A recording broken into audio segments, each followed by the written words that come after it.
Genesis 15, New Living Translation. The Lord's covenant promise to Abram. 15. Sometime later, the Lord spoke to Abram in a vision and said to him, "Do not be afraid, Abram, for I will protect you, and your reward will be great."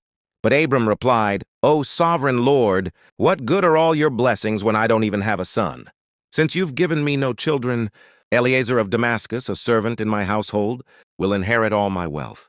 3, you have given me no descendants of my own, so one of my servants will be my heir." Then the Lord said to him, "No, your servant will not be your heir, for you will have a son of your own who will be your heir." 5.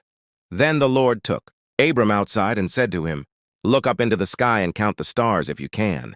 That's how many descendants you will have." 6. And Abram believed the Lord, and the Lord counted him as righteous because of his faith.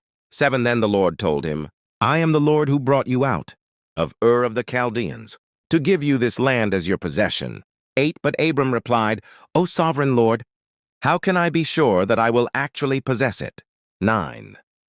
The Lord told him, "Bring me a 3-year-old heifer, a 3-year-old female goat, a 3-year-old ram, a turtle dove, and a young pigeon." 10. So Abram presented all these to him and killed them. Then he cut each animal down the middle and laid the halves side by side. He did not, however, cut the birds in half. 11. Some vultures swooped down to eat the carcasses, but Abram chased them away. So as the sun was going down, Abram fell into a deep sleep, and a terrifying darkness came down over him. 13. Then the Lord said to Abram, "You can be sure that your descendants will be strangers in a foreign land, where they will be oppressed as slaves for 400 years. 14.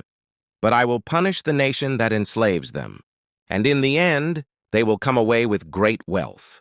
15. As for you, you will die in peace and be buried at a ripe old age. After 4 generations your descendants will return here to this land, for the sins of the Amorites do not yet warrant their destruction. 17. After the sun went down and darkness fell, Abram saw a smoking fire pot and a flaming torch pass between the halves of the carcasses. 18. So the Lord made a covenant with Abram that day and said, "I have given this land to your descendants all the way from the border of Egypt to the great Euphrates River."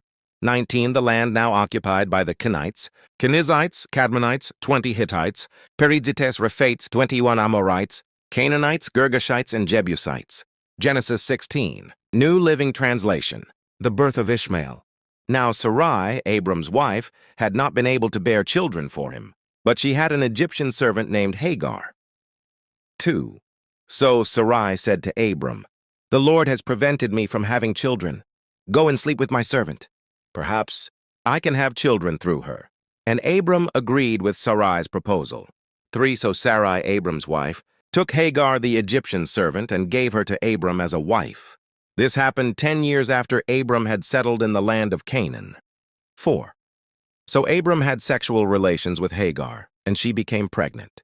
But when Hagar knew she was pregnant, she began to treat her mistress, Sarai, with contempt.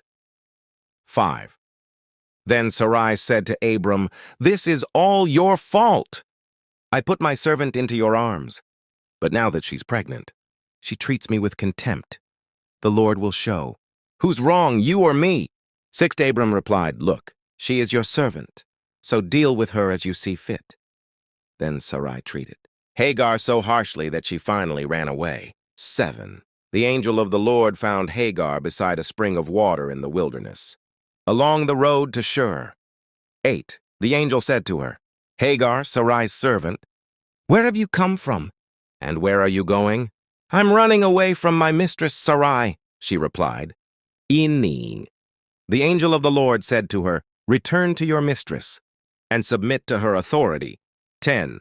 Then he added, "I will give you more descendants than you can count." 11. And the angel also said, "You are now pregnant and will give birth to a son. You are to name him Ishmael, which means God hears, for the Lord has heard your cry of distress." 12. This son of yours will be a wild man, as untamed as a wild donkey. He will raise his fist against everyone, and everyone will be against him. Yes, he will live in open hostility against all his relatives. 13. Thereafter, Hagar used another name to refer to the Lord, who had spoken to her. She said, "You are the God who sees me." As she also said, "Have I truly seen the one who sees me?" 14, so that well was named Bir Lahai Roi, which means well of the living one who sees me. It can still be found between Kadesh and Bered. 15, so Hagar gave Abram a son, and Abram named him Ishmael. 16, Abram was 86 years old when Ishmael was born. Genesis 17, New Living Translation. Abram is named Abraham. 17, when Abram was 99 years old, the Lord appeared to him and said, "I am El Shaddai, God Almighty. Serve me faithfully and live a blameless life. 2, I will make a covenant with you, by which I will guarantee to give you countless descendants." 3, at this, Abram fell face down on the ground. Then God said to him, "For this is my covenant with you.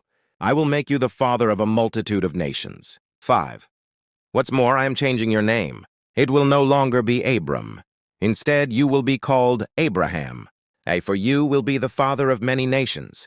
6, I will make you extremely fruitful. Your descendants will become many nations, and kings will be among them. 7, I will confirm my covenant with you and your descendants after you, from generation to generation. This is the everlasting covenant. I will always be your God and the God of your descendants after you.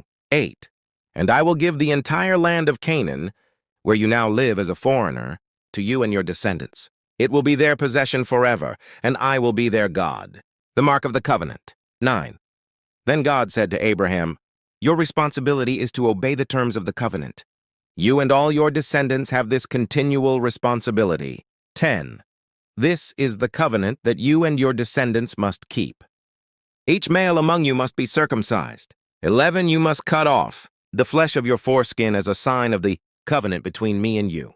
12, from generation to generation, every male child must be circumcised on the 8th day after his birth. This applies not only to members of your family, but also to the servants born in your household and the foreign-born servants, whom you have purchased. 13, all must be circumcised. Your bodies will bear the mark of my everlasting covenant. 14, any male who fails to be circumcised will be cut off from the covenant. Family for breaking the covenant. Sarai is named Sarah. 15, then God said to Abraham, regarding Sarai, "Your wife, her name will no longer be Sarai. From now on, her name will be Sarah." 16, and I will bless her and give you a son from her. Yes, I will bless her richly, and she will become the mother of many nations. Kings of nations will be among her descendants.